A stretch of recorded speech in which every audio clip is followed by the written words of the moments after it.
Imaginez un instant le vent infini et libre des steppes qui portent l'odeur de l'absinthe et des routes lointaines. Ce vent ébouriffait autrefois la crinière des chevaux montés par des cavaliers qui ne connaissaient pas les frontières entre la terre et le ciel. Ils surgissaient de nulle part et disparaissaient dans le néant comme si la steppe elle-même devenait chair et sang, et que cette chair était aussi cruelle et belle que la nature elle-même. Aujourd'hui, nous nous rendrons dans un lieu où le temps s'écoule différemment, où l'écho des sabots résonne encore dans les herbes et où l'or des tumulus garde la mémoire de ceux qui, jadis, ont régné sur la moitié du monde. Salutations, chers auditeurs, et je vous invite à écrire dans les commentaires de quelle ville vous venez et quelle heure il est. Je suis toujours curieuse de savoir où et quand nos voix se rencontrent dans ce merveilleux espace des histoires nocturnes. Il y a des peuples qui vivent dans les manuels d'histoire, bien rangés sur des étagères de dates et d'événements. Et il y a ceux qui vivent dans l'air, dans le murmure des herbes, dans le scintillement des étoiles, sur les étendues steppiques. Les Scythes appartiennent à la seconde catégorie. Quand on prononce ce mot, Scythes, il semble que l'on entende quelque part au loin le piétinement des chevaux, le tintement des brides et le sifflement tranquille des flèches qui traversent la brume du matin. Ils s'appelaient eux-mêmes Skolots. Et ce mot a quelque chose d'ancien et de fier, comme le grincement des selles de cuir sous la conduite de ces liers qui ne craignaient pas l'horizon. Le 8e siècle avant J.E.C. Essayez d'imaginer ce monde. La Grèce n'en est encore qu'à ses débuts. Rome n'est qu'une petite colonie sur 7 collines et quelque part dans les vastes étendues qui vont des steppes de la mer Noire à la Chine lointaine, se répand déjà la renommée de cavaliers dont les noms résonneront à travers les millénaires. Imaginez un matin dans la steppe. La rosée scintille encore sur les herbes et l'air est si limpide qu'il semble que l'on puisse voir tous les nuages à l'horizon. Le soleil se lève lentement, sans hâte, colorant le ciel des mêmes nuances d'or que les artisans scythes glorifieront plus tard dans leurs étonnants bijoux.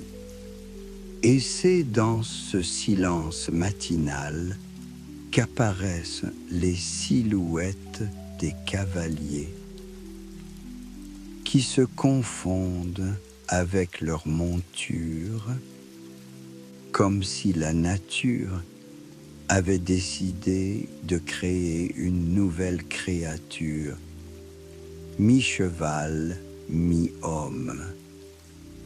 D'où viennent-ils?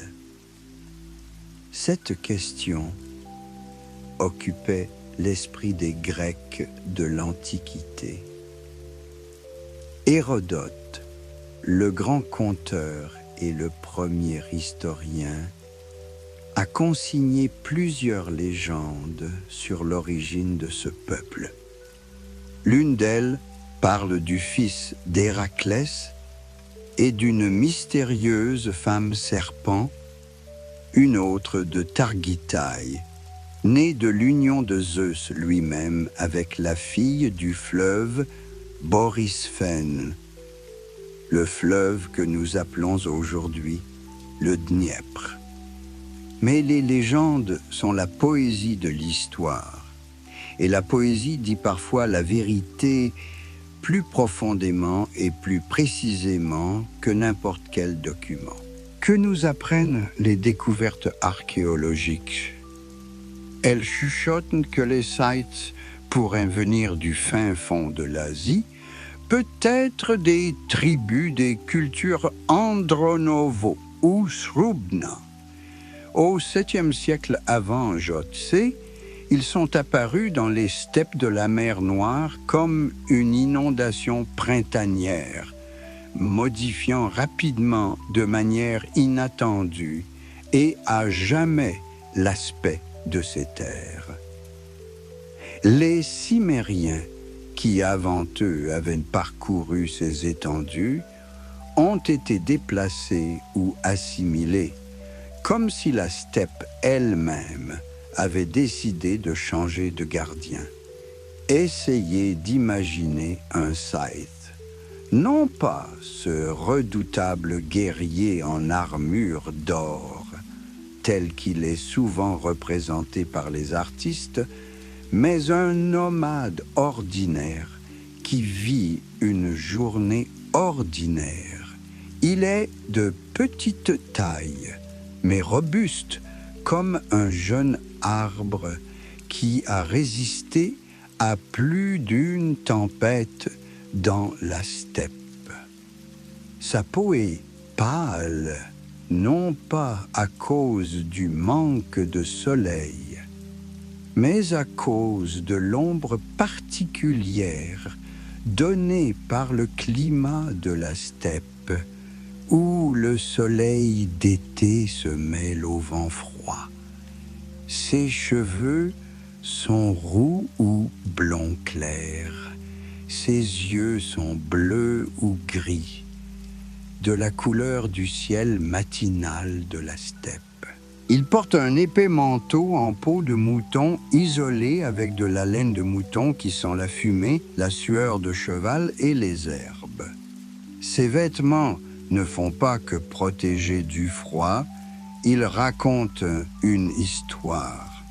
Chaque tache, chaque éraflure raconte les routes parcourues à la belle étoile, les nuits passées autour des feux de camp, où les étincelles s'envolent vers le ciel comme autant de petites étoiles pressées de rentrer à la maison.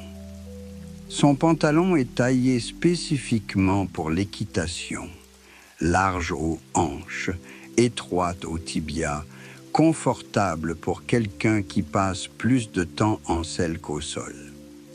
À la ceinture est accroché un akinak, une épée courte, qui est devenue si caractéristique des scythes que les archéologues peuvent déterminer l'appartenance d'une découverte à la culture scythe par sa seule silhouette. Cette épée n'est pas seulement une arme, elle est le prolongement de la main du guerrier, une partie de son âme. La tête du scythe est couronnée d'un chapeau pointu en feutre ou en laine. Sa forme évoque les flammes d'un feu, les pics acérés des montagnes lointaines. Lorsque le vent joue avec ce chapeau, il semble que le cavalier lui-même devienne une partie de la steppe, son incarnation vivante. Mais peut-on comprendre les Scythes sans connaître leurs femmes? Les femmes Scythes sont un champ à part de la steppe. Elles ne se cachaient pas dans les tentes, ne baissaient pas la tête en signe de soumission. Elles chevauchaient à côté de leurs hommes, tenaient des arcs dans leurs mains, savaient comment tirer la corde de l'arc et comment décocher une flèche avec précision dans la cible. Elles portaient des tatouages sur le corps, des images de bêtes qui, selon les Scythes, étaient censées les protéger et leur donner de la force. Imaginez une jeune femme Scythe, ses mains, habituées à tenir les rênes, sont ornées de fines lignes de tatouage représentant des cerfs courants ou des chats prédateurs. Lorsqu'elle rit, son rire a le son des bijoux en argent et du vent libre des steppes. Ce sont peut-être les femmes scythes qui ont servi de source aux légendes grecques sur les Amazones. Après tout, quoi de plus surprenant pour les habitants des cités de la police que de voir une femme guerrière qui se bat sur un pied d'égalité avec les hommes et qui ne sait pas ce qu'est la soumission. Mais les Scythes n'étaient pas seulement des guerriers, ils étaient nomades, et ce mot est empreint d'une poésie particulière. Le nomadisme n'est pas seulement un mode d'agriculture, c'est une philosophie de vie, où la maison n'est pas un mur et un toit, mais le monde entier sous un ciel infini. Leurs maisons se déplaçaient avec eux. C'étaient des chariots recouverts de feutre qui grinçaient de leurs roues sur les routes de la steppe. Les femmes et les enfants, les vieillards et les malades voyageaient dans ces chariots. Les hommes passaient le plus clair de leur temps et en selle à garder innombrables troupeaux de moutons, de chèvres, de vaches et de chevaux. Imaginez une telle caravane au coucher du soleil. Le soleil glisse vers l'horizon, colorant la steppe de tons dorés et rouges. Des éclaireurs montés sur des chevaux rapides partent en avant à la recherche d'un endroit propice pour passer la nuit. Derrière eux s'étend une longue file de chariots, chacun ressemblant à une petite maison sur roues. Les roues grincent modérément et monotonement, comme une vieille berceuse. Des cavaliers chevauchent sur les côtés de la caravane, gardant les troupeaux qui coulent à travers la steppe comme des rivières vivantes. Grises, moutons, rouges, vaches, colorés, chevaux. Le soir, lorsque la caravane s'arrête, la steppe est remplie de bruits et d'odeurs. Ils font du feu, non pas avec du bois, qui est rare dans la steppe, mais avec des excréments d'animaux séchés. Ces excréments brûlent uniformément et donnent beaucoup de chaleur, même si les gens d'aujourd'hui peuvent être surpris par un tel sens pratique. Au-dessus des feux s'élève une fumée à l'odeur particulière que tous ceux qui sont allés dans la steppe connaissent. Ils cuisinaient des aliments simples mais nourrissants, viande, lait et fromage. La boisson préférée des Scythes était le lait de jument fermenté qu'ils appelaient koumis. Cette boisson légèrement houblonnée étanchait parfaitement la soif lors des longues traversées.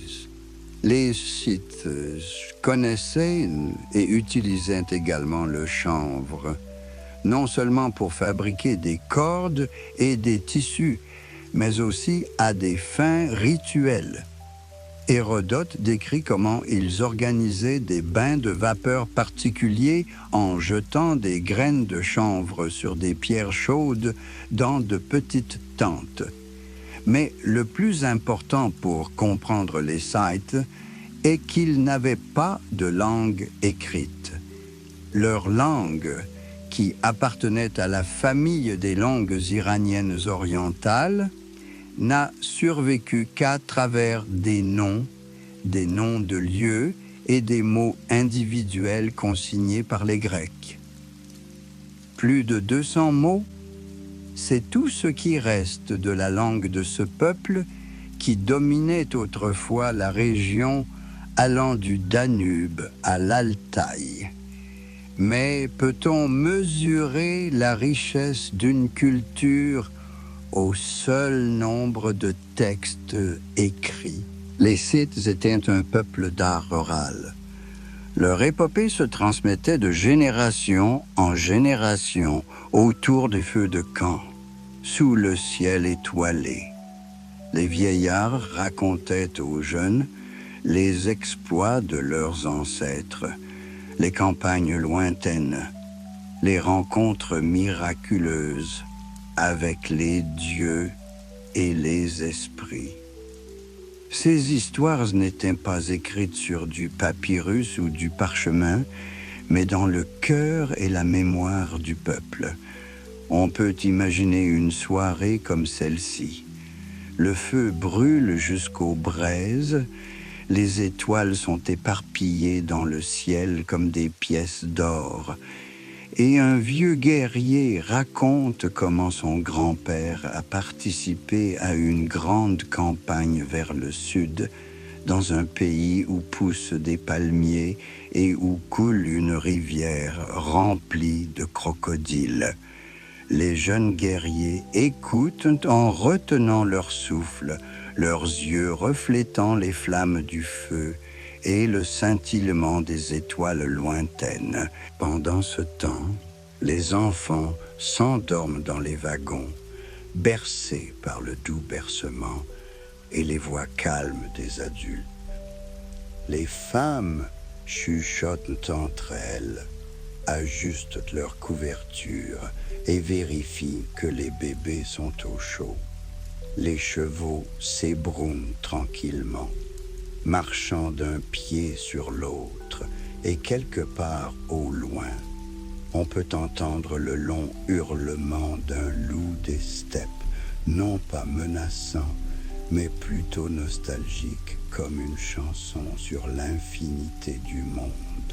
Et dans ce silence, dans cette odeur d'absinthe et de fumée, dans ce scintillement d'étoiles, vit l'âme du peuple scythe, l'âme des hommes libres et fiers, ne connaissant pas de frontières et ne reconnaissant d'autre seigneur que le ciel au-dessus de leur tête et la terre sous les sabots de leurs chevaux. Mais pour bien comprendre les Scythes, il faut entendre un autre un son qui a fait trembler les cœurs de l'Égypte à la lointaine Assyrie. C'était le son de la corde de l'arc. La corde d'un arc scythe chantait une chanson spéciale, une chanson fine et tintinabulante qui promettait la mort aux ennemis et la liberté aux amis. Lorsque des centaines de cavaliers scythes tendaient simultanément leur arc, ce son se fondait en un long grondement, semblable au bourdonnement d'un essaim d'abeilles des steppes ou au grondement lointain du tonnerre. L'arc scythe n'est pas seulement une arme, c'est une œuvre d'art et une merveille d'ingénierie.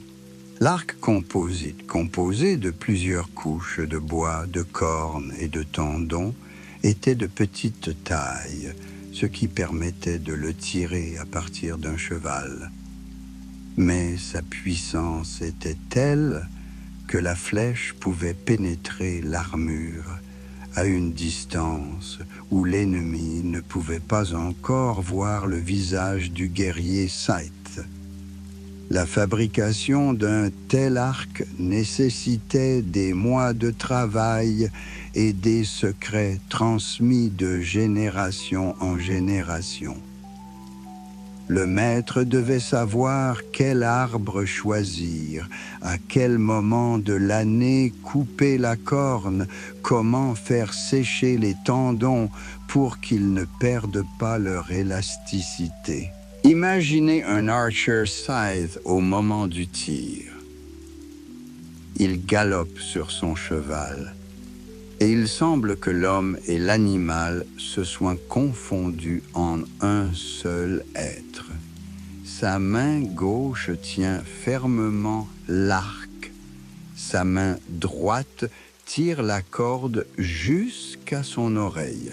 À ce moment-là, tout son corps n'est plus qu'une corde tendue depuis ses orteils avec lesquels il sent les flancs du cheval jusqu'à la pointe de ses cheveux qui s'agitent dans le vent. Puis il lâche la flèche. La corde de l'arc la projette en avant avec un claquement, et la fine flèche de bois à la pointe de bronze siffle dans l'air, apportant la mort. Les flèches des Scythes étaient particulières. Leurs pointes sont de petites œuvres d'art, trilobées, touffues. Elles étaient fabriquées avec une telle précision que chacune d'entre elles pouvait servir d'étalon aux maîtres modernes. Et surtout, elles étaient empoisonnées. Les Scythes connaissaient les secrets des poisons qui rendaient fatale la moindre blessure. Les Grecs parlaient avec horreur de ces flèches scythes, dont ni l'armure ni le courage ne les sauvaient. Mais l'arc n'était pas la seule arme scythe.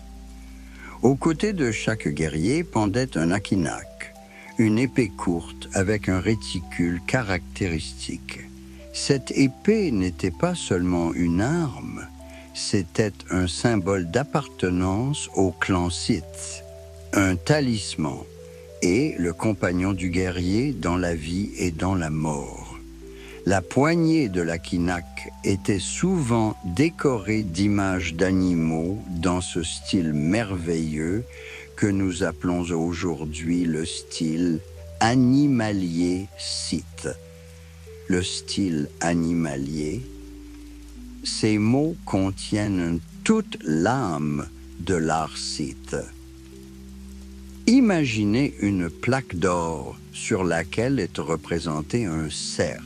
Mais il ne s'agit pas du cerf statique que pourrait dessiner un artiste grec soucieux de précision anatomique.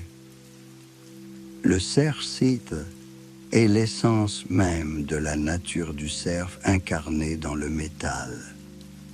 Ses cornes sont torsadées en spirale, comme les pousses printanières des fougères.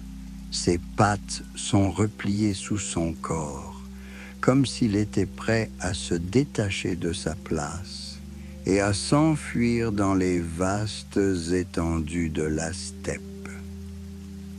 Dans cette image, il y a du mouvement, de la vie, la liberté sauvage que les Scythes appréciaient tant. Ou encore le griffon Scythe, une créature mythique au corps de lion et à la tête d'aigle. Dans la version scythe, ce n'est pas seulement un animal fantastique, c'est l'incarnation du pouvoir de la terre et du ciel, un prédateur et le roi des oiseaux.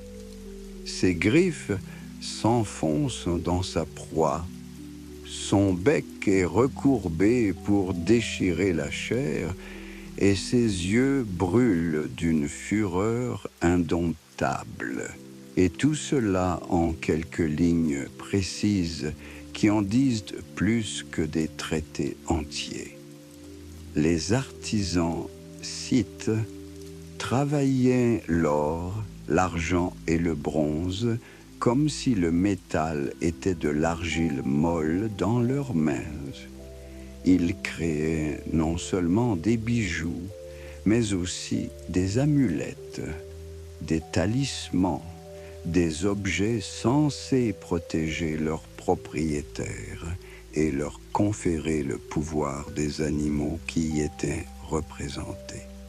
Le loup donnait l'endurance et la ruse, l'ours la force, l'aigle la vue, le cerf la vitesse et la grâce. Ces bijoux n'étaient pas de simples objets de luxe. Chaque broche, chaque boucle d'oreille, chaque boucle de ceinture racontait une histoire. Ils racontaient qui les portait, à quel clan ils appartenaient, quel dieu ils honoraient, quels exploits ils accomplissaient.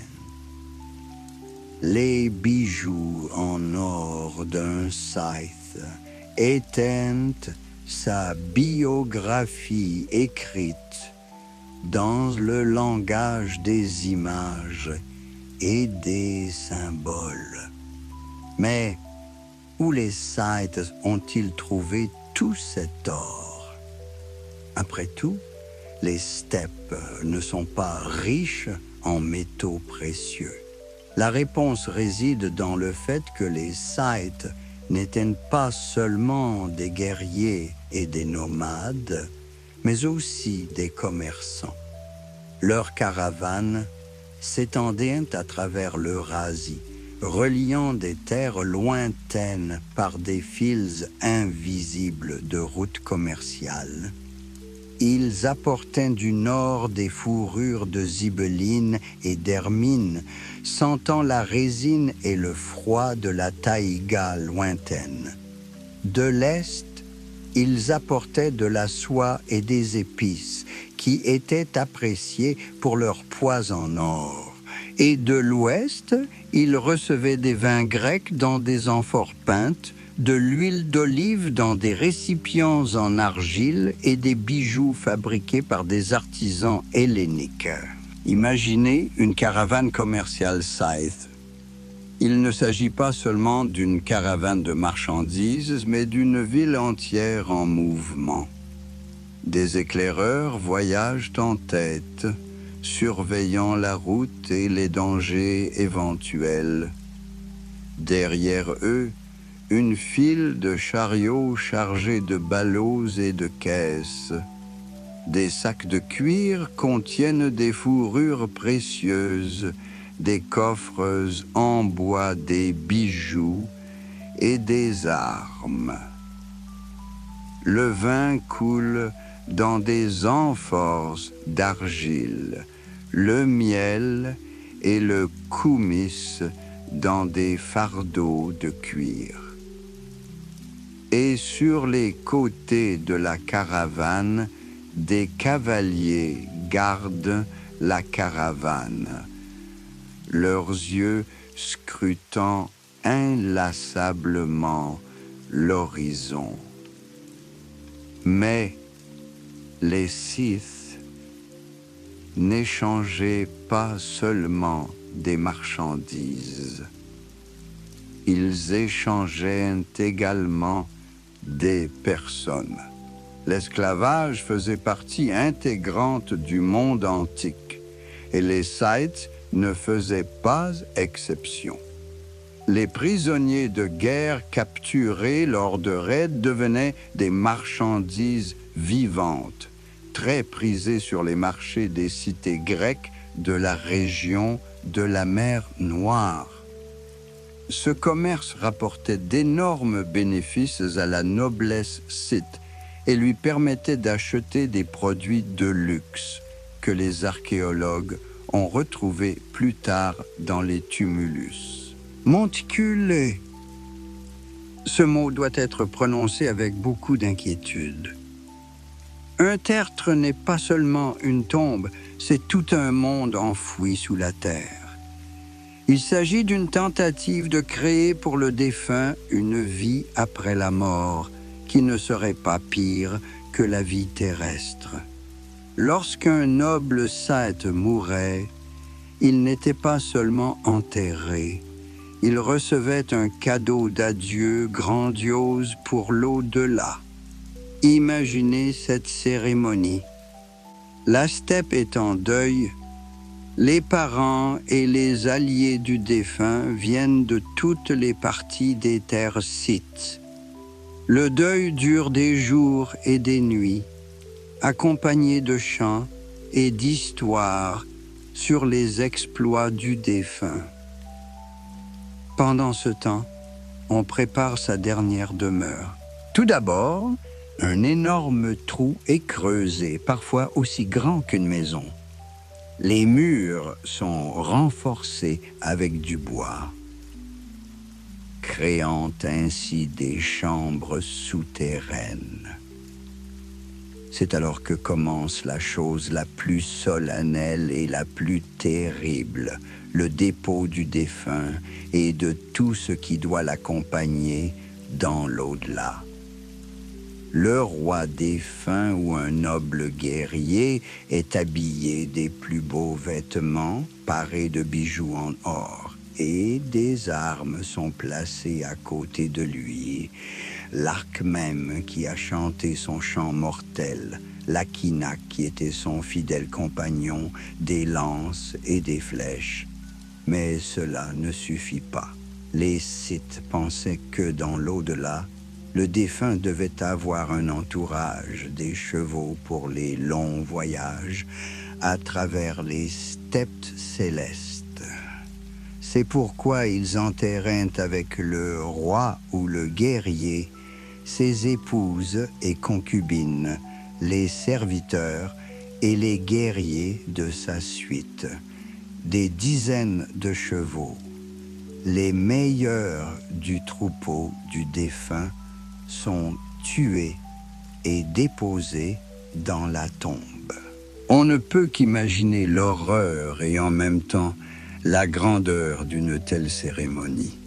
Les pleurs des femmes, les hennissements des chevaux condamnés, le tintement des bijoux en or, l'odeur du sang et de l'encens, la fumée des feux sacrificiels s'élevant vers le ciel, et par-dessus tout, le sentiment de solennité du moment où l'âme d'un grand guerrier part pour sa dernière campagne. C'est alors que commence la construction du monticule. Des milliers de personnes transportent de la terre, des pierres, du gazon. Le monticule grandit, 10, 15, 20 mètres de haut.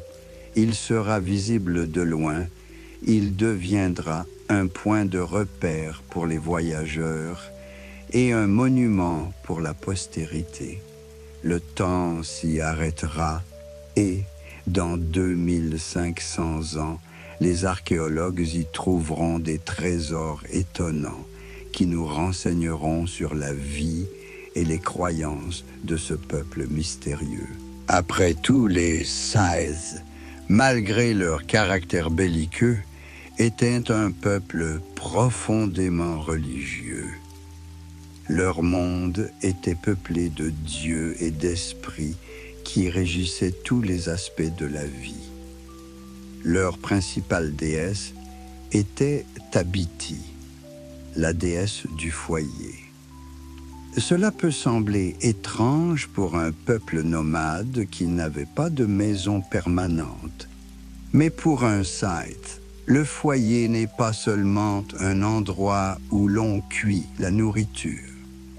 C'est le centre du monde, le point autour duquel toute la vie s'organise. Qu'il s'agisse d'un feu dans la steppe ou d'un brasero dans un chariot, le feu sacré de Tabiti brûle partout, réchauffant les corps et les âmes. Papaios est le Dieu Père, souverain des cieux, que les Grecs comparaient à leur Zeus. Apia, terre-mère qui donne vie à tous les êtres vivants. Guitosir, dieu du soleil et de la lumière, patron du tir à l'arc. Artimpasa, déesse de l'amour et de la fertilité, qui bénissait les mariages et les accouchements. Et Arès, le dieu de la guerre, qui faisait l'objet d'un culte particulièrement fervent. Le culte d'Arès chez les Scythes avait ses propres particularités.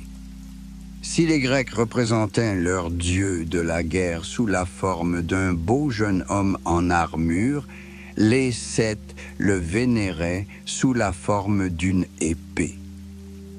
Une ancienne épée en fer plantée dans le sol ou dans un tas de pierres était l'autel de l'Arès scythe. Des chevaux, des taureaux et parfois des ennemis capturés étaient sacrifiés à cette épée. Le sang des victimes arrosait le sol autour de l'épée et les Scythes croyaient que le dieu de la guerre acceptait leurs dons et leur donnait la victoire dans les batailles à venir. Mais les Scythes avaient aussi des serviteurs des dieux plus mystérieux, les Énarés. Il s'agissait de prêtres devins qui avaient une apparence féminine et portaient des vêtements de femmes. Les Grecs ont écrit avec étonnement sur ces hommes efféminés qui étaient très respectés par les Scythes et auxquels ils s'adressaient pour obtenir des prédictions. Les devins Énarei utilisaient des rameaux de tilleul qu'ils disposaient d'une manière particulière et lisaient la volonté des dieux en fonction de leur disposition. Imaginez une telle scène. Le soir, dans la steppe, les feux s'éteignent et des guerriers scythes s'approchent de l'un d'entre eux pour lui demander s'il faut attaquer l'ennemi demain. Énareuse, un homme grand et maigre, vêtu d'une robe de femme, aux cheveux longs et aux yeux peints, sort solennellement ses baguettes. Ses mouvements sont lents et rituels. Sa voix est calme et chantante. Il lance les baguettes, regarde leur disposition, murmure quelque chose en s'adressant aux dieux invisibles. Enfin, il prononce sa prédiction qui déterminera le sort de la campagne et peut-être celui de toute la tribu. Les Scythes croyaient que le monde était rempli de signes que les dieux envoyaient aux hommes. Le vol des oiseaux, le comportement des animaux, la direction du vent, la forme des nuages, tout cela pouvait être un message venu d'en haut. Ils scrutaient donc le monde qui les entourait, essayant de lire ces messages et d'agir conformément à la volonté des dieux. Mais les dieux scythes n'étaient pas des êtres lointains et inaccessibles. Ils vivaient près des gens, participaient à leur vie, se réjouissaient de leur victoire et pleuraient leur défaite. Chaque Scythe se sentait sous la protection de ses dieux et cette confiance faisait d'eux des guerriers intrépides, prêts à combattre n'importe quel ennemi. Ainsi, armés de leurs arcs meurtriers, poussés par les dieux et assoiffés de butin, les Scythes se lancèrent dans des campagnes qui ébranlèrent le monde antique. Le 7e siècle avant G. Essayez d'imaginer ce monde. Le puissant empire assyrien, avec ses taureaux ailés et ses jardins suspendus, s'étend dans le sud. Les Urartiens construisent leurs forteresses imprenables dans les montagnes d'Arménie. Et dans la vallée du Nil, les pharaons érigent des pyramides et des obélisques. Et voilà qu'une toute autre chose fait irruption dans ce monde ordonné des civilisations. Une horde de cavaliers venus du nord, pour qui rien n'est sacré, que la liberté, et le droit du plus fort. Imaginez le moment où, du haut d'une colline, les éclaireurs aperçoivent les lumières de la cité assyrienne dans la vallée en contrebas, des murs blancs surmontés de tours, derrière lesquels on peut voir les toits des maisons et les sommets des temples. De la fumée s'élèvent des foyers où des civils préparent le dîner, ignorant que leur vie mesurée est sur le point de changer à jamais. Et sur la colline, des cavaliers silencieux, assis sur leurs chevaux, comptent les feux, calculant le butin que chacun obtiendra. Les Red Scythes sur l'Asie occidentale étaient comme un feu de steppe, soudain, dévorant, ne laissant derrière lui que des cendres et le souvenir de l'horreur. Il surgissait de nulle part. D'abord, un nuage de poussière à l'horizon, puis des silhouettes individuelles de cavaliers, et enfin, l'horizon tout entier se remplissait de chevaux au galop et de bannières brandies. Des villes construites pendant des siècles ont été transformées en ruines en l'espace de quelques heures. L'Urartu, cette fière puissance montagneuse, est littéralement rayée de la surface de la terre. L'Assyrie, qui avait terrifié la moitié du monde, se tordait de douleur sous les coups des cavaliers des steppes. Mais l'épisode le plus étonnant de ces campagnes est la rencontre des Scythes avec l'Égypte. Imaginez, le pharaon Psamétichus Promnir, souverain du pays des pyramides et des sphinx, est assis dans son palais et reçoit un rapport selon lequel une armée inconnue de cavaliers se déplace depuis le nord. Ces barbares ont déjà ravagé la Palestine, pris les villes de Syrie et se trouvent maintenant aux frontières de la terre sacrée de Kémet. Que faire? Les combattre? Mais l'armée égyptienne était habituée à un type de guerre très différent, au siège lent des forteresses, à la formation stricte de l'infanterie, avec de longues lances, aux chars qui attaquent sur un terrain plat. Et les Scythes, c'est tout autre chose. Ils sont le vent des steppes, incarnés par des hommes et des chevaux. Ils ne se tiennent pas en formation, n'attendent pas l'ordre d'attaquer.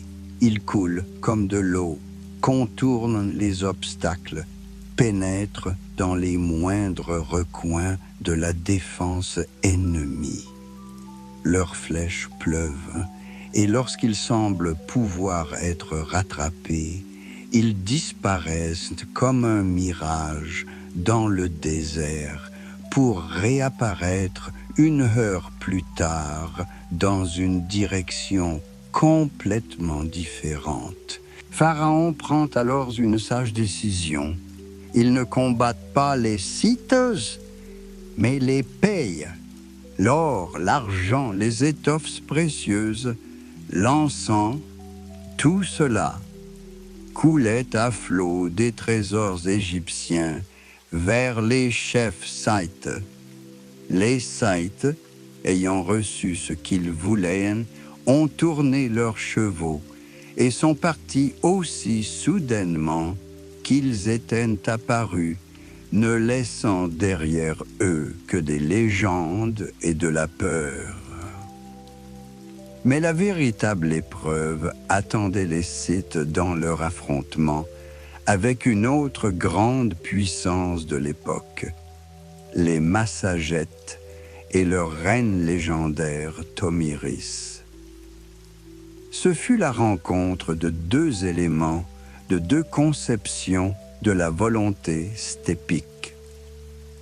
D'un côté, les Scythes, déjà enivrés par leur victoire sur les peuples sédentaires, et de l'autre, les Massagètes, nomades comme eux, mais défendant leurs terres contre les envahisseurs. Entre eux se tient Cyrus le Grand, le fondateur de l'Empire perse, un homme qui a l'habitude de gagner. Cyrus avait déjà conquis la Lydie et Babylone, son nom était chuchoté de la Méditerranée à l'Inde. Et voilà qu'il décide de conquérir les terres situées au-delà de l'Amou-Daria, là où vivent les tribus Massagètes. Imaginez cette rencontre de civilisation quelque part dans les steppes du Kazakhstan moderne. D'un côté, l'armée perse, organisée, disciplinée, avec une hiérarchie claire et des tactiques éprouvées. Guerriers en armure écailleuse, cavalerie lourde, archers, machines de siège, tout ce qui a fait la grandeur de l'Empire perse.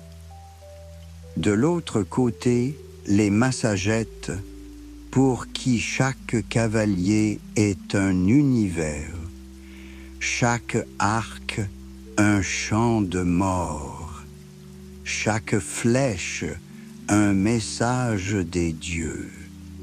Dans un premier temps, Cyrus tente de jouer la carte de la diplomatie en envoyant des entremetteurs à Tomiris pour lui proposer de l'épouser et d'unir ainsi leurs deux nations. Mais la reine des Massagètes n'était pas du genre à échanger sa liberté contre des chaînes en or, fussent-elles royales. Sa réponse fut brève et claire. « Laisse tes projets, roi, et règne sur tes sujets, et laisse-moi et les miens tranquilles, et laisse-moi et les miens tranquilles. » Cyrus décida alors d'user de ruse. Il battit en retraite, laissant dans son camp des tables richement garnies de vin et de viande. Le fils de Tomiris, le jeune et fougueux Spargapis, tomba dans le panneau.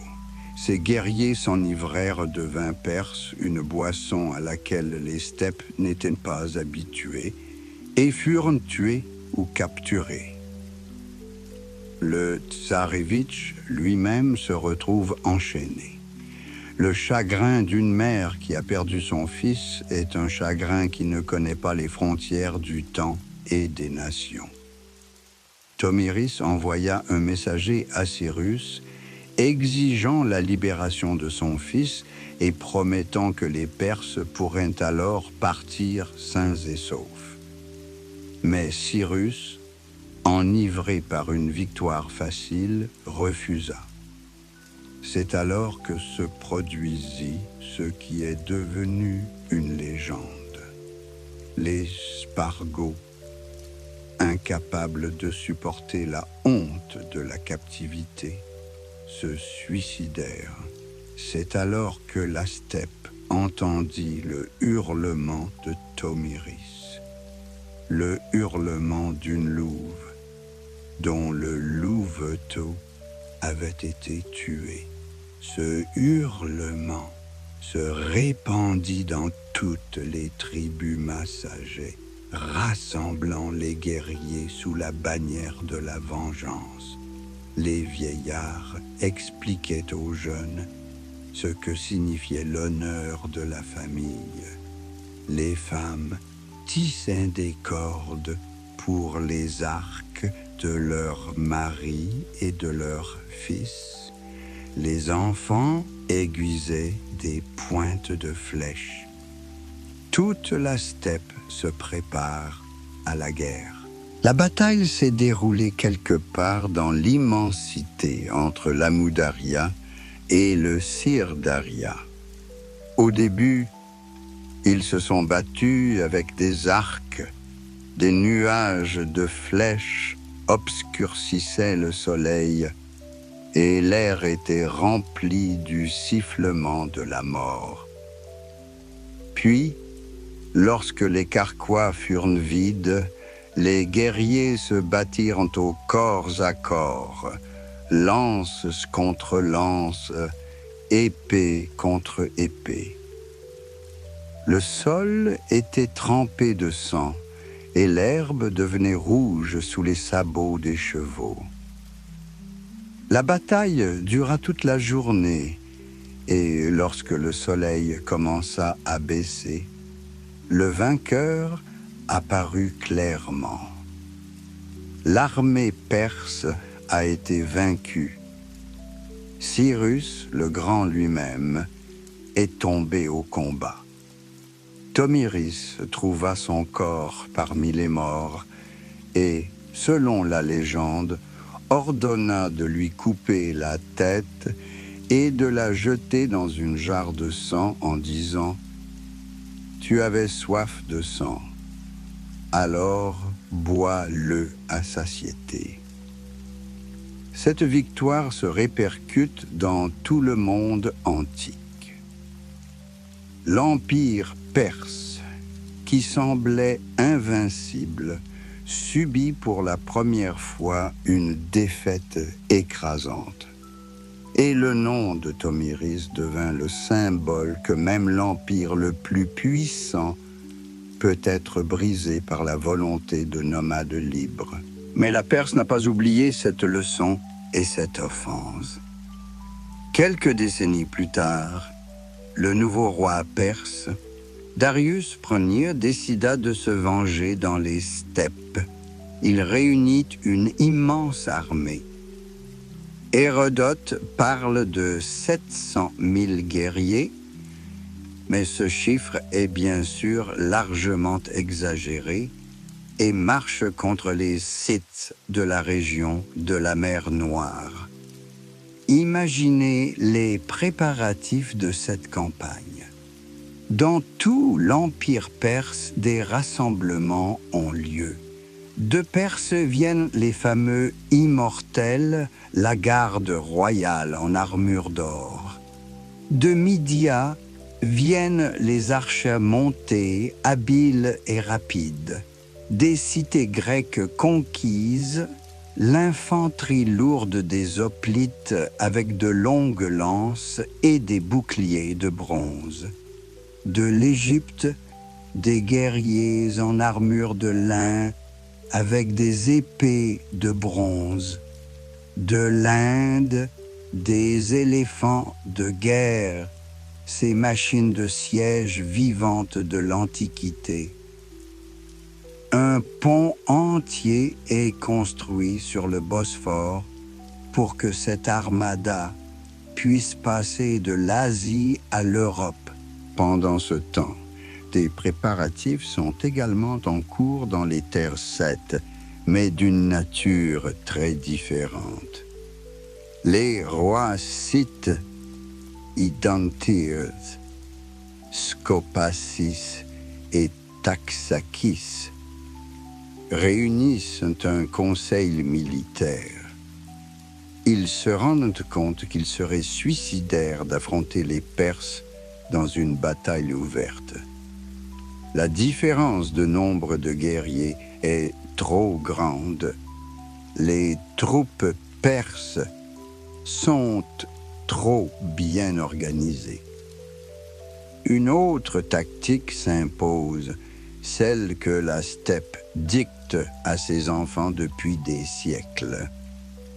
Les Scythes prennent alors une décision qui restera dans l'histoire comme l'un des premiers exemples de retraite stratégique et de tactique de la terre brûlée. Ils battent en retraite, attirant les Perses de plus en plus profondément dans la steppe, tout en détruisant tout ce que l'ennemi pourrait utiliser. Pâturage, puis réserve de nourriture. Imaginez ce tableau. L'armée perse pénètre dans les terres scythes alors que la mer inonde le rivage. Les éclaireurs sont en tête suivi de l'avant-garde, puis des forces principales et les chariots de ravitaillement et les véhicules de siège ferment la colonne. Darius s'attend à rencontrer une résistance. Il est préparé au siège des villes, aux grandes batailles. Mais la steppe l'accueille en silence. Partout où l'on regarde, il n'y a qu'une étendue d'herbe sans fin. Pas de ville, pas de forteresse, pas même d'établissement permanent. Seulement des monticules, d'anciennes tombes qui regardent silencieusement les troupes qui passent. Parfois, des silhouettes de cavaliers apparaissent à l'horizon. Mais lorsque la cavalerie perse s'élance à leur poursuite, ces cavaliers disparaissent comme dissous dans le mirage de la steppe. Pendant ce temps, les Scythes font la guerre. Ils attaquent les troupes dispersées, coupent les chariots, empoisonnent les puits, volent le bétail. Leurs flèches sortent de nulle part, des hautes herbes, de derrière une colline, de la brume du matin, et leurs flèches disparaissent aussi soudainement. Les guerriers perses deviennent nerveux. Ils sont habitués à un combat loyal, où l'on peut voir l'ennemi en face, où le courage et l'habileté décident de l'issue de la bataille. Mais ici, l'ennemi est invisible, insaisissable. Il est partout et nulle part à la fois. Les jours se transforment en semaines, les semaines en mois. L'armée perse s'enfonce de plus en plus dans la steppe et il n'y a pas de fin à la steppe en vue. Les réserves s'épuisent, les chevaux sont fatigués, les soldats grognent. Finalement, Darius se rend compte qu'il est pris au piège. Il envoie un messager aux Identires pour les défier dans une bataille ouverte, mais il reçoit une réponse ailée. « Je n'ai jamais fui par peur de qui que ce soit, je ne vous fuirai pas maintenant. Nous n'avons pas de villes ou de terres cultivées sur lesquelles nous pourrions vous combattre de peur d'être envahis ou dévastés. Mais si nous devons nous battre, nous avons les tombes de nos pères. Trouvez-les et essayez de les détruire. Vous saurez alors si nous nous battrons pour eux ou non. » Cette réponse est la quintessence de la philosophie scythe. Pour un nomade, sa patrie n'est pas une ville ou un champ, mais le ciel au-dessus de sa tête et la terre sous les sabots de son cheval. Ses trésors ne sont pas dans des coffres, mais dans la mémoire de ses ancêtres. Sa forteresse n'est pas constituée de murs, mais de l'infinité de la steppe. Darius tente à nouveau de forcer les Scythes à se battre. Il leur envoya en cadeau un oiseau, une souris, une grenouille et 5 flèches. Les Scythes ont répondu à ce défi symbolique à leur manière. L'un de leurs sages expliqua la signification du cadeau de la manière suivante. Si vous, les Perses, ne vous envolez pas comme des oiseaux dans le ciel, si vous ne vous enfoncez pas dans le sol comme des souris, si vous ne sautez pas dans les marais comme des grenouilles, vous ne reviendrez pas frappés par ces flèches. En effet, Darius se rendit rapidement compte qu'il était inutile de poursuivre la campagne. Son armée dépérit sous l'effet des maladies, de la faim et des attaques incessantes. Les réserves s'épuisaient et il était encore loin de chez lui. Le grand roi des rois, conquérant de Babylone et de l'Égypte, décide alors de battre en retraite. Mais la retraite dans la steppe n'était pas plus facile que l'avance. Les Scythes poursuivaient les Perses comme une meute de loups poursuit un cerf blessé. Ils attaquaient la nuit. Lorsque les guerriers fatigués tombaient dans un sommeil profond, ils leur tendaient des embuscades aux gués et aux puits. Ils épuisaient les guerriers en retraite par 1 millier de petits coups, dont chacun individuellement n'était pas fatal, mais qui ensemble transformaient la retraite en agonie. Lorsque les restes de l'armée perse atteignent enfin le Bosphore, il ne reste plus que la moitié de la grande armada qui avait traversé le détroit. Darius rentre en Perse vaincu et humilié. Pour la première fois dans l'histoire d'un grand empire, ses armées ont été vaincues non pas dans une grande bataille, mais dans une guerre d'usure, où la sagesse de la steppe et non la force des armes l'a emporté. Cette guerre a marqué un tournant dans l'histoire de la Scythie. La victoire sur Darius a apporté aux Scythes non seulement la gloire, mais aussi la confiance en leur force. Ils ont compris qu'ils pouvaient résister à n'importe quel ennemi s'ils utilisaient les avantages que leur procurait leur mode de vie. À partir de ce moment, l'expansion scythe prend une toute autre ampleur. Mais l'histoire aime l'ironie. 2 siècles et demi plus tard, les Scythes affrontent un adversaire qui a retenu la leçon de la défaite perse. Philippe II de Macédoine, père du futur Alexandre le Grand, était un politicien subtil et un guerrier expérimenté. Il comprit que les Scythes devaient être combattus d'une manière particulière. À cette époque, beaucoup de choses ont changé en Scythie. Le roi Athée avait réuni la plupart des tribus scythes sous son autorité, créant ainsi une sorte d'empire nomade.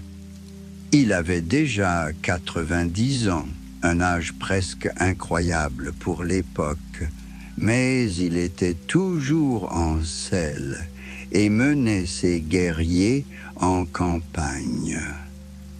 Athée était une légende vivante, un homme qui se souvenait de l'époque de la guerre contre Darius. Philippe ne se précipite pas directement dans la steppe comme l'a fait Darius. Il étudie longuement les coutumes des Scythes, leurs tactiques, leurs faiblesses. Et lorsqu'il se lance enfin dans sa campagne, il n'agit pas en conquérant, mais en chasseur qui connaît les habitudes de sa proie. La bataille décisive a eu lieu en l'an 339 avant Jésus-Christ, quelque part dans les steppes danubiennes. C'est la rencontre de l'Ancien et du Nouveau Monde, des anciennes traditions nomades et de la machine de guerre macédonienne qui allait bientôt conquérir la moitié du monde. Malgré son âge, Athée mène personnellement la cavalerie scythe au combat.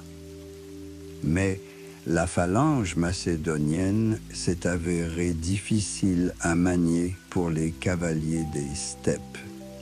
Athée, le dernier grand roi de la Scythie unifiée, est tombé lors de cette bataille. Sa mort marque la fin d'une époque. La confédération scythe qu'il avait créée se désintégra en tribus séparées et jamais plus les Scythes n'atteignirent une telle unité et une telle puissance. Mais les Macédoniens sont à nouveau convaincus que les Scythes sont des adversaires dignes de respect. Lorsque Zopyrion, le général d'Alexandre le Grand, tenta de reproduire le succès de Philippe, il disparut avec toute son armée de 30 000 hommes dans les steppes, sans laisser de traces. Les Scythes ont montré que, même divisés, il restait une force redoutable. Le temps, il s'écoule différemment selon les peuples. Pour certains, ils rampent comme l'eau dans le sable du désert, ne laissant que de vagues traces. Pour d'autres, ils galopent comme un cheval scythe à travers la steppe, soulevant des nuages de poussière et disparaissant à l'horizon avant que l'œil ne puisse tracer son chemin. Les Scythes appartenaient à la seconde catégorie. Leur époque était rapide, brillante, comme un éclair dans la nuit de la steppe, éblouissante et inoubliable. Au IIIe siècle avant J.C., quelque chose a commencé à changer dans les grandes steppes. Peut-être le climat était-il devenu plus sec.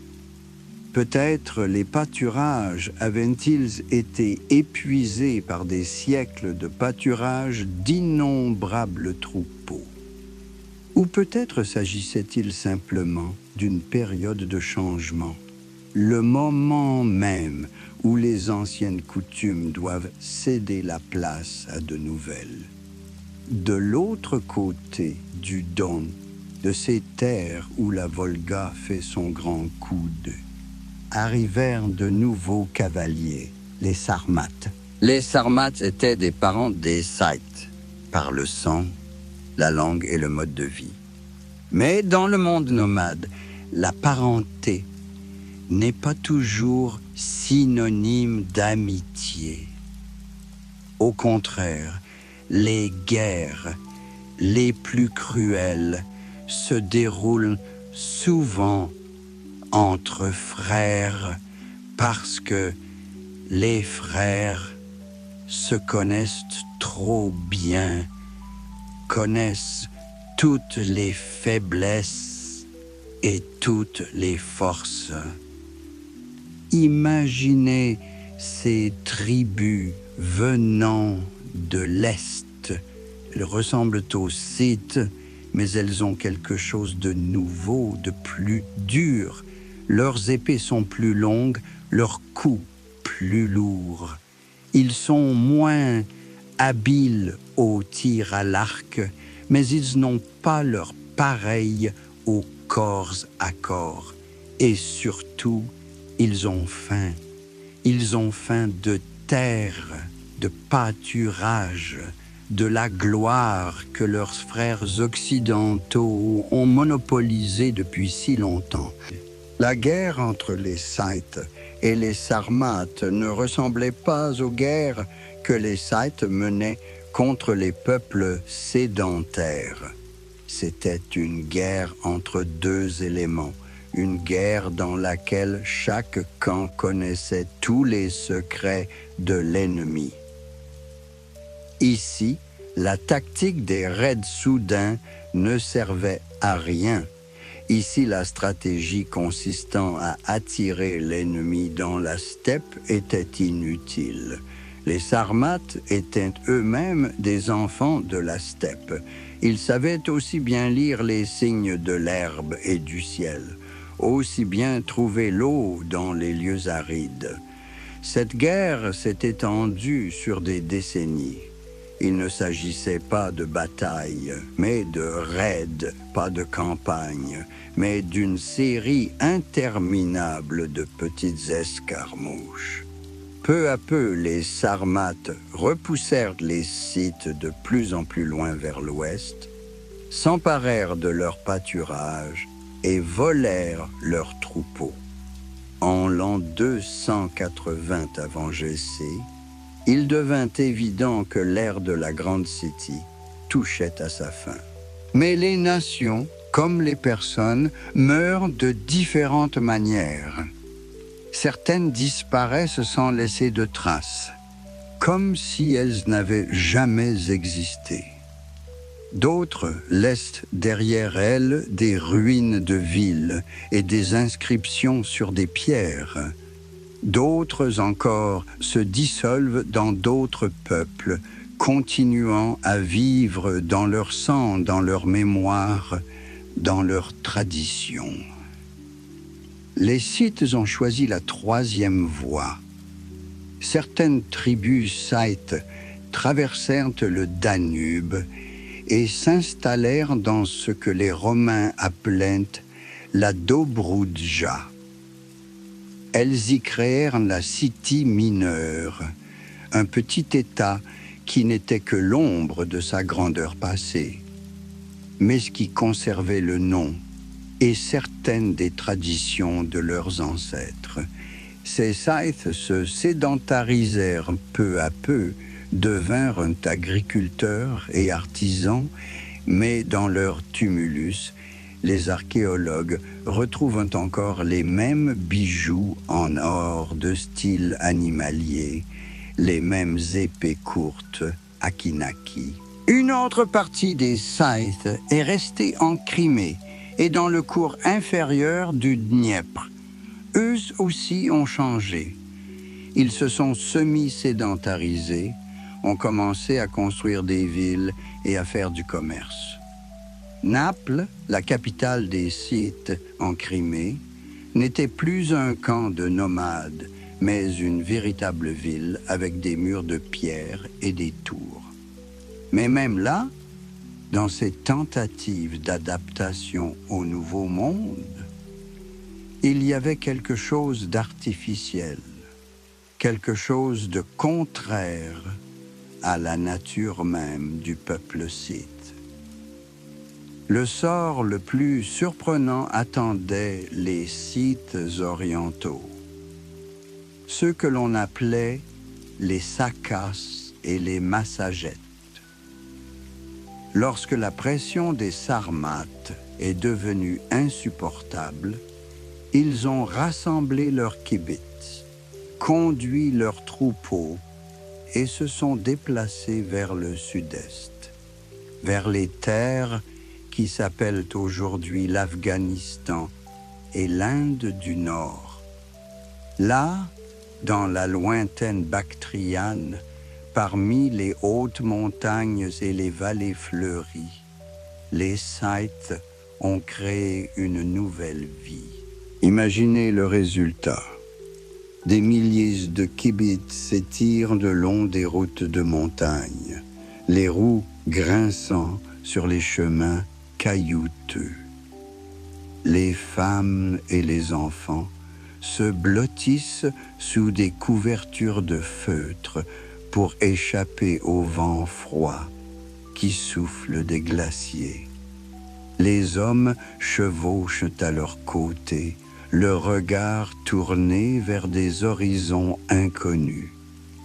Ils quittent la steppe, leur élément, leur maison, pour l'inconnu. Mais il n'y a pas de désespoir dans leurs yeux. En eux vit la même fierté qui a conduit leurs ancêtres à l'autre bout du monde. En Bactriane et en Inde du Nord, les Scythes ont découvert un monde complètement différent. Il y avait des villes anciennes avec des colonnes de marbre et des statues en or, des rivières qui coulaient à flot, des arbres qui n'existaient pas dans la steppe, palmiers et baniens, manguiers et fourrés de bambou. Et surtout, il y avait une foi très différente. Le bouddhisme a rencontré les Scythes non pas comme un conquérant, mais comme un sage enseignant. Bouddha, ce prince qui a abandonné son trône pour chercher la vérité était proche du cœur des cavaliers des steppes qui avaient passé leur vie à chercher leur vérité sous le ciel sans fin. Les guerriers scythes, habitués à vénérer l'épée et le feu, deviennent les disciples des moines en robe jaune. Ils construisirent des stupas et des monastères, sculptèrent des images de Bouddha dans les rochers, mais ces images avaient des caractéristiques familières, quelque chose du style animalier scythe, quelque chose de la volonté de liberté de la steppe. Pendant plus de 4 siècles, les Scythes ont régné sur ces terres. Leurs rois frappaient des pièces de monnaie avec des inscriptions grecques et indiennes, mais ces pièces portaient toujours des images de cavaliers et de chevaux au galop. Ils sont devenus bouddhistes, mais ont gardé dans leur cœur le souvenir des dieux de la steppe. Ils ont appris à vivre au milieu des palmiers et des rizières, mais dans leurs tombes, les archéologues retrouvent des ossements de chevaux, fidèles compagnons du dernier voyage. Et qu'advint-il de ceux qui restèrent au nord? Les Sarmates, qui ont conquis les terres scythes, n'ont pas été plus durables que leurs prédécesseurs. Ils sont remplacés par les Goths, des tribus germaniques descendues de la mer Baltique. Les Goths sont remplacés par les Huns, de nouveaux nomades venus du fin fond de l'Asie. Huns, Avars, Khazars, Pechenegs, Polovtsians. La steppe ne supportait pas le vide. Elle donnait toujours naissance à de nouveaux cavaliers, de nouveaux maîtres des étendues sans fin. Mais dans chacun de ces peuples vivait une partie de l'héritage scythe, le style animalier dans l'art, les tactiques des archers à cheval, les traditions de la vie nomade. Tout cela était transmis de génération en génération, comme un bâton dans la grande course des temps. Il existe une nation que l'on peut légitimement qualifier d'héritière directe des Scythes, les Ossètes, habitants des montagnes du Caucase. Leur langue a encore des échos de l'ancienne langue scythe, et leur épopée sur les nards contient des images de héros des steppes. Lorsqu'un Ossète porte un toast à ses ancêtres, il lève sa coupe au même dieu que ceux que les cavaliers de la grande steppe vénéraient autrefois. Mais est-ce que seulement chez les Ossètes que vit l'esprit des Scythes? N'entendons-nous pas cet esprit dans les Bilinas russes où les bogatirs galopent à travers un champ clair sur de bons chevaux? Ne le voit-on pas dans les pensées ukrainiennes où les Cosaques vont chercher leur bonheur dans la steppe? Ne le ressentons-nous pas dans les chansons folkloriques hongroises où résonne la nostalgie des espaces lointains? L'héritage scythe ne se résume pas à des découvertes archéologiques ni à des bijoux en or dans les musées. C'est une tradition vivante qui coule dans le sang de nombreux peuples. Il s'agit de comprendre que la liberté est plus précieuse que l'or, que l'honneur est plus important que la vie, que la véritable maison d'un homme n'est pas un mur et un toit, mais le monde entier sous le ciel étoilé. À notre époque, où les gens sont de plus en plus attachés à leurs gadgets et à leurs ordinateurs, où les villes se développent et engloutissent les steppes et les forêts, l'héritage scythe acquiert une valeur particulière.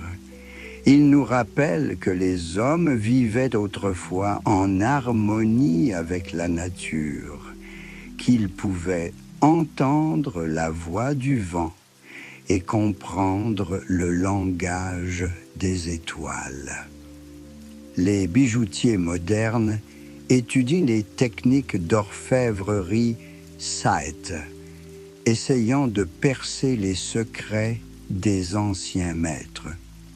Les historiens militaires analysent les tactiques des cavaliers scythes, y trouvant des prototypes des méthodes de guerre modernes. Les archéologues continuent de fouiller les tumulus et chaque découverte apporte de nouvelles touches au portrait de ce peuple étonnant. Et quelque part au fond de chacun de nous vit un petit scythe, quelqu'un qui rêve de longs voyages, de vents libres, d'une vie sans frontières et sans restrictions. Lorsque nous regardons le ciel étoilé et que nous ressentons un désir d'incertitude, lorsque nous sommes attirés par le voyage et l'aventure, lorsque nous sommes prêts à tout abandonner pour la liberté, c'est à ces moments-là que s'éveille en nous la voix des anciens nomades. Les Scythes ont disparu en tant que peuple, mais ils n'ont pas disparu en tant qu'idée. L'idée de liberté, l'idée de vivre en harmonie avec la nature, l'idée que l'homme peut être maître de son destin s'il a le courage de prendre les rênes et de conduire le cheval là où son cœur l'appelle. Leurs monticules s'élèvent encore au-dessus de la steppe, témoins muets d'une grandeur passée. Le vent joue avec l'herbe qui pousse sur ces anciennes tombes et il semble que dans le bruissement de cette herbe, on puisse entendre le hennissement lointain des chevaux, le tintement des brides, les voix calmes de gens qui étaient autrefois maîtres de la moitié du monde. Et l'or Scythe, qui nous émerveille par sa beauté dans les vitrines des musées, ce n'est pas seulement un métal précieux, c'est une mémoire matérialisée, un message à travers les millénaires. Chaque boucle, chaque ligne de ces bijoux nous dit « Nous étions, nous avons vécu, nous avons aimé et combattu, rêvé et souffert, nous étions libres ». C'est peut-être là la principale leçon à tirer de l'histoire des Scythes. Les nations vont et viennent, les empires naissent et s'effondrent, les civilisations fleurissent et s'éteignent. Mais l'esprit de liberté, l'esprit de recherche, l'esprit de quête indomptable de l'horizon, cet esprit est éternel.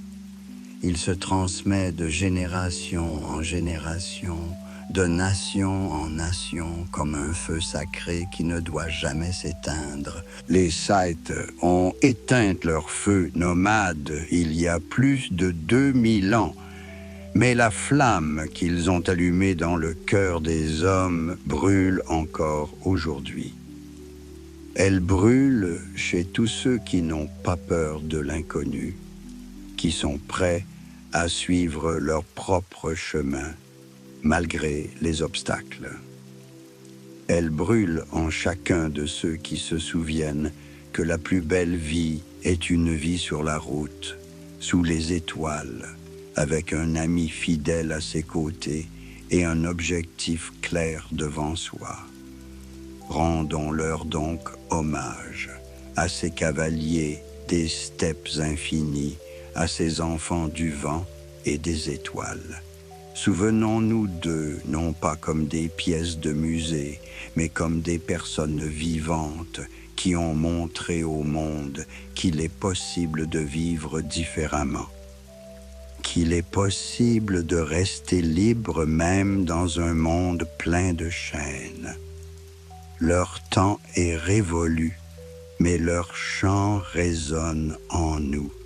Leurs chevaux ne galopent plus dans la steppe, mais leur esprit parcourt toujours les routes du monde, nous appelant à poursuivre notre chemin, nous rappelant que l'horizon est toujours quelque part devant nous et que chacun de nous est un peu un nomade, un peu un chercheur, un peu un scythe.